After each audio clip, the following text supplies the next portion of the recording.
Hey there, friend. It is an understatement to say how we assess, analyze, and implement information is changing faster than I can pour a cup of tea.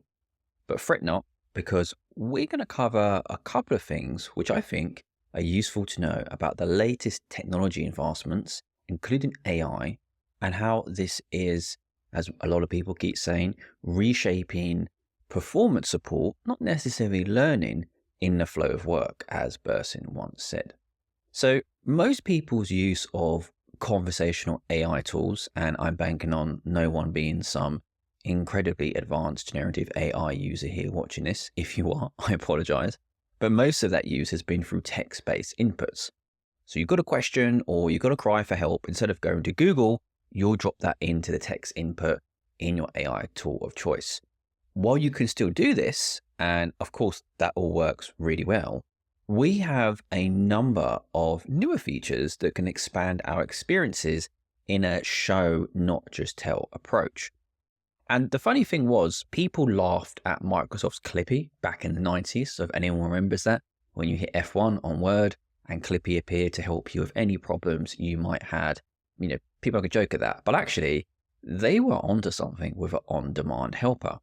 Now, for those of you who are in my industry of education and L&D, LMSs and LXPs have been trying to fill that hole with getting people kind of content and trying to have resources on demand.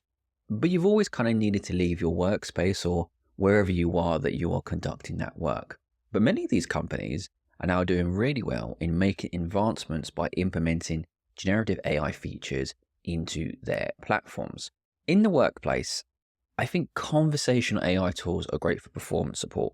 Now, I am probably going to get killed for saying this in the comments, which is fine, but I believe workplace L&D's biggest value is in performance support, not learning. About 6 months ago, if you wanted to work with AI on a problem, generally it's text-based, right?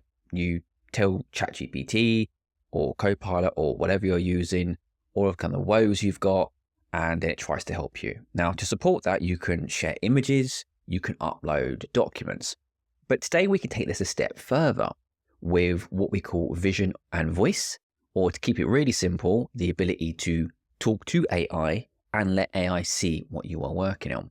So let's look at an example of this here. So let's imagine you're wanting help with a problem. Common problems that we all probably have in our day-to-day can be very small things, such as Excel formulas. Help me assess this feedback. Here's a document. Help me review what are the most important components here. What is the structure of this? You can also look at other examples of, if you're on the front line, say in manufacturing and engineering roles, you could show pieces of equipment to AI and say, hey, how do I fit this component into this machine? Or we've got this device. How does it work? Generally, what we do is we have that for a text-based input. You have to provide images. So you'll say, help me solve whatever. But with vision and voice, what we're able to do is a number of things. So one is that we can actually talk to AI now. So you may have seen this through ChatGPT, Google AI Studio, and others. You've also got the ability to show it via camera. So going back to my engineering example, if you're out on a site somewhere, you could show an AI tool what component you're working on, and it can help you try and fix that.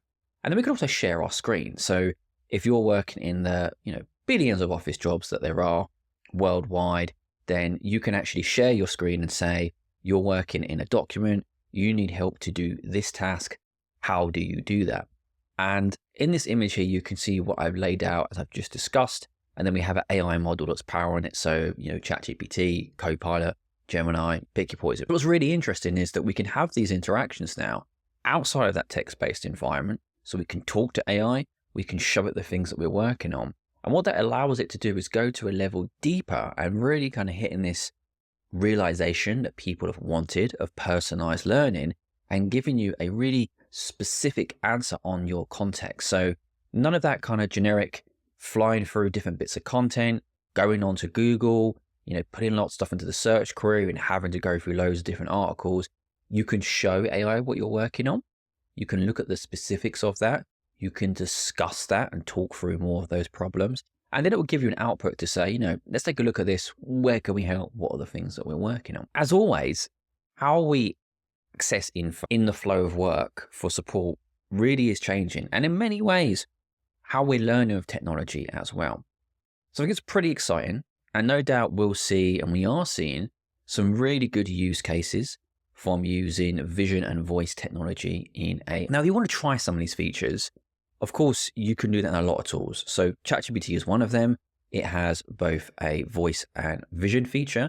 So voice right now, I think if you want the advanced audio mode, I think it's called, then you need to have the ChatGPT Plus license, which is like $20, $30 a month, I think, at the time recording this. If you want the capability to use ChatGPT to look at some of your apps, there's only a few approved apps at the moment. And again, it depends on the license that you have. But if you want to do this from a zero cost perspective, you can do this with a tool called Google AI Studio. Now, the caveat is, as always, do not do this with work stuff unless you've got Google approved as your tool of choice. I will talk to you in the next one.